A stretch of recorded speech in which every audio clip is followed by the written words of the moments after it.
Et pour commencer cette émission, eh bien, on va parler d'IA. Est-ce qu'on est prêt en tant que consommateur à accepter un petit peu d'aide de l'intelligence artificielle? On en parle avec Olivier Vigneault, bonjour. Bonjour. Vous êtes le président de BETC Full Six, vous êtes également le président de la délégation Customer Marketing de l'AACC. Et dans ce cadre, vous avez réalisé une étude avec Opinionway, les Français et l'IA. Alors évidemment avec un prisme conso. Oui. Et l'un des premiers enseignements qui, moi, m'a quand même assez surpris, je dois dire, c'est que 64% des Français ne font pas confiance à l'intelligence artificielle pour améliorer leur expérience client. Comment ça s'explique? D'où vient cette méfiance finalement? Alors, moi aussi, j'étais très étonné, on l'a tous été à la délégation, parce qu'on imaginait qu'avec tout le bruit qu'il y a autour de l'IA, d'autant plus qu'on parlait aux Français de leur expérience avec les marques, donc quelque chose de pas si engageant que ça, apparemment, ils seraient beaucoup plus enclins à dire oui, pourquoi pas, ça va nous aider à améliorer l'expérience, et pas du tout, enfin pas du tout, 2 sur 3 en fait, on ne semble pas prêts. Je pense qu'il y a beaucoup de bruit médiatique autour des dangers de l'IA. Vont-ils détruire l'humanité? Il y a quand même des articles de ce niveau-là, hein. Il y a beaucoup de bruit autour de ça, et de la peur que ça peut représenter pour les emplois, notamment, parce que c'est une des premières raisons pour lesquelles les gens peuvent avoir peur de l'IA aujourd'hui. Dans notre étude, on le voit assez bien. Donc je pense qu'il y a finalement, en fait, on nous a beaucoup parlé de la courbe d'adoption très rapide de ChatGPT, qui était le plus, voilà, l'outil qui, dans l'histoire de la technologie, a eu la courbe d'adoption la plus extraordinaire. Mais néanmoins, dans la réalité de l'usage aujourd'hui, les Français se posent des questions, se disent que c'est une technologie qui est tellement méconnue qu'elle leur fait un peu peur, je crois. Mais en fait, c'est ça qui est intéressant, c'est que la question ne portait pas du tout ni sur les emplois, ni sur les autres sujets que vous venez de mentionner. C'était vraiment sur l'expérience client. Et ça, finalement, ils ne voient pas très bien l'utilité à ce stade? C'est pas qu'ils voient pas l'utilité, parce qu'ils nous disent que ça peut faire gagner du temps, ils nous disent que effectivement c'est très efficace, mais déjà ils ont une méconnaissance, c'est-à-dire que plus de 60% d'entre eux nous disent qu'ils n'ont pas été confrontés à une IA dans leur expérience, qu'elle soit professionnelle ou personnelle. Alors que, en fait, on a tous un smartphone entre les mains, donc ne serait-ce que la prédiction de texte, par exemple, c'est de l'IA, le mot suivant qu'on nous suggère. Mais en fait, c'est pas si net les frontières. Je pense qu'il y a une confusion aussi entre Gen AI, donc la génération d'images et de textes, un peu impressionnante que peut faire Midjourney ou ChatGPT, et puis des usages d'algorithmes qui sont déjà très habituels, mais dont on ignore finalement la part d'IA intrinsèque. Et donc c'est parce qu'ils connaissent pas. En fait, ils savent pas vraiment quels en sont les contours, je pense. Est-ce qu'il y a des niveaux d'acceptabilité différents selon des secteurs d'activité, par exemple? Est-ce que en fonction de... Absolument. Alors ça, on a voulu creuser ça parce qu'on s'est dit, puisqu'on se parle d'expérience client, à quels endroits on va pouvoir y aller, tout simplement. Qu'est-ce qu'on peut faire? Et assez naturellement, en fait, ils sont plus prêts à avoir l'aide d'une IA dans leur parcours d'achat, quand il s'agit de mode, quand il s'agit d'électroménager, par exemple, quand il s'agit de culture, de musique, etc. Et beaucoup moins quand on va leur parler de santé, de finances, d'immobilier. Donc des choses plus engageantes ou qui leur font un petit peu plus peur. Donc c'est assez logique, hein. Ils sont prêts à y aller sur des sujets, disons, plus légers, où il y a moins de risques. Il y a une différence de génération aussi ou pas? Oui, absolument. Il y a une différence de génération assez claire. La Gen Z, c'est probablement la génération IA. C'est-à-dire que eux, par exemple, en fait, il y a eu seulement 8% des Français qui déclarent avoir compris ce dont il s'agit. Donc ils sont assez honnêtes, en fait, hein, parce que finalement, quand on leur demande est-ce que vous avez tout à fait compris, il n'y a que 8% qui disent ça, donc ils mentent pas. Chez les moins de 34 ans, c'est pas non plus les tout jeunes, mais chez les moins de 34, ça passe à 15%, donc c'est quand même significativement plus. Et eux, de manière plus globale, à 2/3, ils sont prêts à ce que l'IA les aide dans leur expérience. Donc on voit que c'est comme le digital, en fait. C'est de cet ordre-là. C'est une nouvelle génération qui a de nouveaux usages et qui va considérer que c'est un outil naturel. Et c'est pas le cas des plus vieux. Pour revenir à ces 64% qui font pas confiance à l'intelligence artificielle, comment est-ce que les marques doivent se positionner vis-à-vis d'elles? C'est-à-dire, est-ce qu'elles doivent faire davantage de pédagogie? Est-ce qu'elles doivent, quand il y a un service qui utilise l'IA, l'afficher clairement? Ou au contraire, vaut mieux le faire passer sous le radar parce que sinon ça va mal passer? Comment vous voyez les choses? Alors, il faut surtout pas faire passer sous le radar, bien sûr.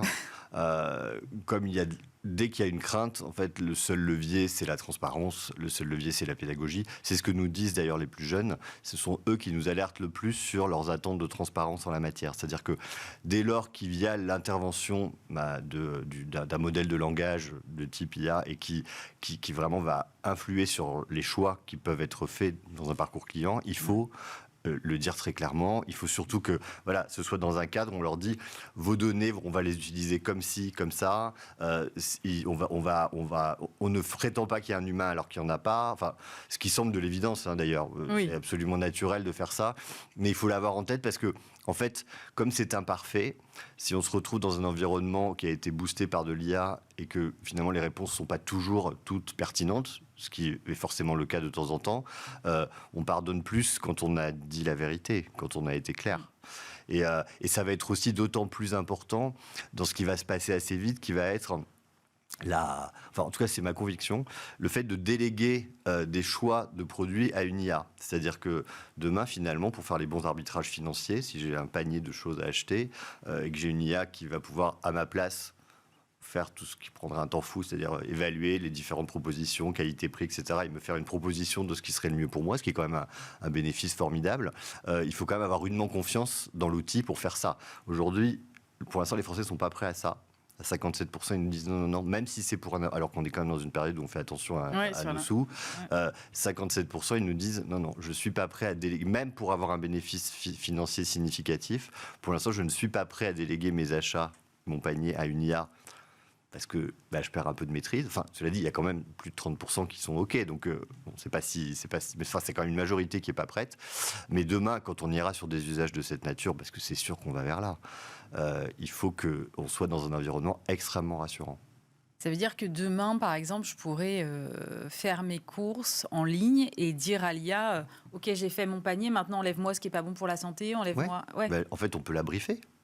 Voilà, je voudrais un menu de fête où je voudrais tout simplement mes courses quotidiennes, mais en dépensant 20% de moins, parce que là, c'est un peu dur ce mois-ci. Donc, quels sont les arbitrages les plus intéressants que tu peux me proposer ?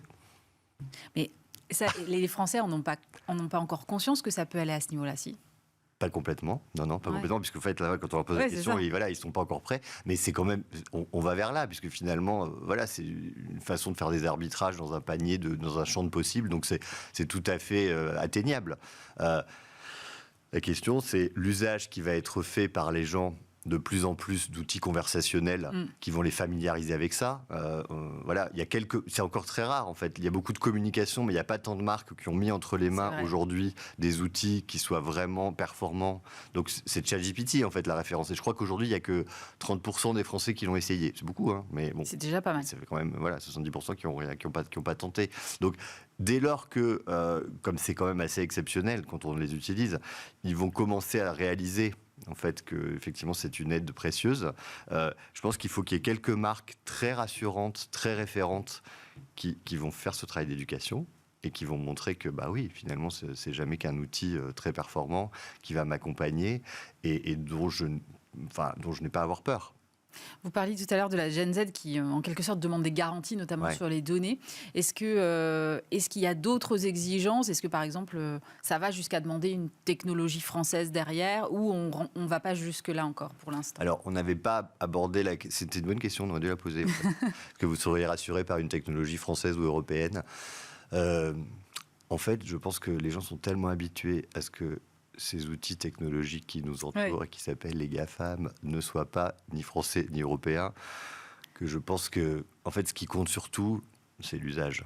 Ce qui compte, c'est le service rendu, ce qui compte, c'est l'efficacité. Et donc, c'est toujours pareil, c'est-à-dire qu'on voit bien que toutes les initiatives qui ont pu exister d'alternatives qui ne soient pas américaines, en fait, elles ont du mal à s'implanter parce que là, il y a une telle perte de praticité, d'évidence de l'usage, que les gens, quand il faut arbitrer entre la qualité de l'usage et puis une idéologie, en tout cas des convictions personnelles sur une défense de notre technologie européenne ou française, ils choisissent l'usage. Ouais. Du côté des marques, est-ce qu'il faut y aller maintenant ? Ou est-ce que, compte tenu du fait qu'il y a quand même 64% des Français qui ne font pas confiance à l'IA, faut quelque part pas être en avance sur son marché ? Moi, je pense qu'il faut y aller, mais il faut y aller déjà en étant dans une proposition qui n'est pas évidemment le seul chemin possible dans le parcours client. Donc c'est toujours une alternative, évidemment, ça ne doit pas remplacer. Voilà. On ne peut pas tout d'un coup se dire, tiens, mon site d'e-commerce, en fait, ce n'est plus qu'une interface conversationnelle et puis je vous perds dans les usages que vous avez aujourd'hui. Ça serait ridicule.